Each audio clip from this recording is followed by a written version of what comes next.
You know, we do a lot of unsolved mysteries on this channel, obviously relating to the games, but how about I hit you with the greatest unsolved mystery in the real world? The greatest unsolved mystery in science. There is no theory of everything, which is, you know, just quite literally a theory that explains everything. Do you know why there's no theory of everything? Quantum gravity. In physics, there's two theories that exist that attempt to explain how the universe works, and both work exceptionally well at doing what they do. Quantum mechanics and general relativity. Quantum mechanics defines what happens at a subatomic level, whilst general relativity defines what happens at the cosmic level. Finding a theory that can bridge the two ideas has thus far proved impossible. This is quantum gravity. The best of the best have tried to unify the two ideas, and the best of the best have failed at unifying the two ideas. I, personally know the answer. I just don't want to share it. Now, the reason I bring this up is because following 5.3, I'm having my own unification problems with regards to my... bastard correct dragon king was the second descender who unleashed the hell that was the abyss upon Tivat.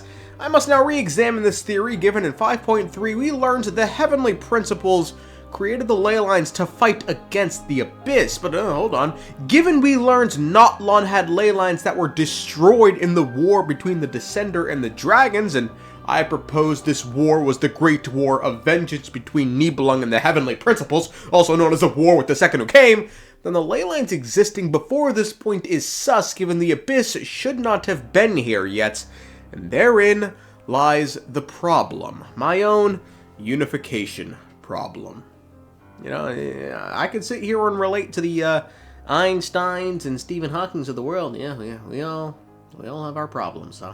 So while I sit here and mull that over, let's discuss Arlecchino, Ronova the Shade of Death, and the Crimson Moon Dynasty of Khaenri'ah. A lot of people turned their heads when they saw Ronova's design because it reminded them of Arlecchino's design. The crimson, red, and black color palettes on their persons, and the seeming eyeball-y design that's littered throughout Arlecchino's enhanced form, and obviously Ronova was just one big-ass eye in the sky. Then there's the fact that they both seemingly have the ability to turn the sky in the local area into nearly the same exact shade of crimson red. Now, part of me wonders if we're having the same crimson moon hysteria again, and the sky going red is just meant to be more symbolic than anything. Symbolic of death, obviously. Just because there are other instances in which we've seen the crimson sky, most notably Khaenri'ah, and a lot of death during the Cataclysm. In the We Will Be Reunited trailer, which shows the sibling running during the Cataclysm, and A's plane of euthymia, which was inspired by what she saw during the Cataclysm. Now, I don't know if Renova's presence caused the sky to go red the day of the Cataclysm, but given we know our beloved sustainer of heavenly principles, and even the heavenly principles themselves were active during the Cataclysm, I'm sure Ronova played some role as well. Or wait, she was the one who cursed the Khaenri'ahs to immortality, so she was active. Although, she wasn't exactly killing, she was...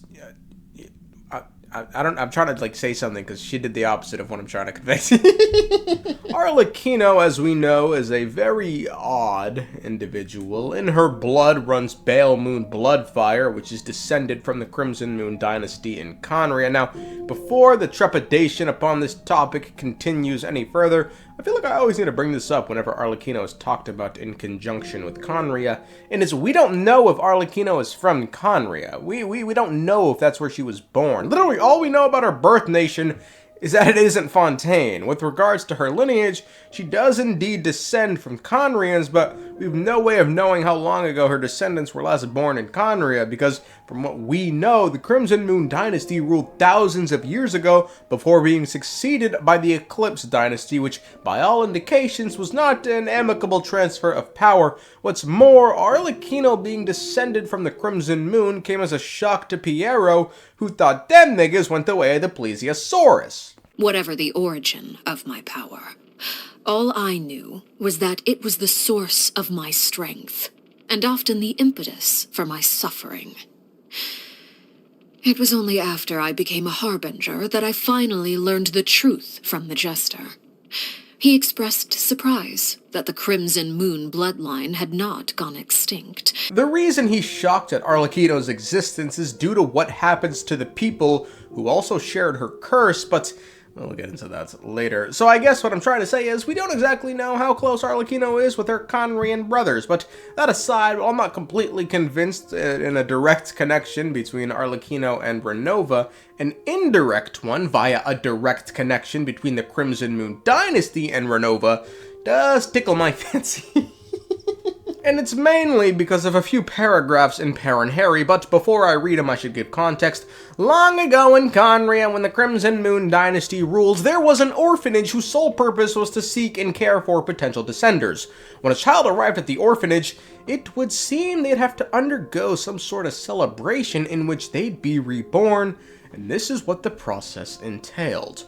Quote, "The young Perinheri's first memory was that of being asked by the grown-ups to crawl through a dark corridor. The passage might have been a chimney for winter fires, for it was filled with coal ash, and there was not a single crack in it through which smoke or light could pass through. As he crawled, he would sometimes stumble in the pitch-black darkness.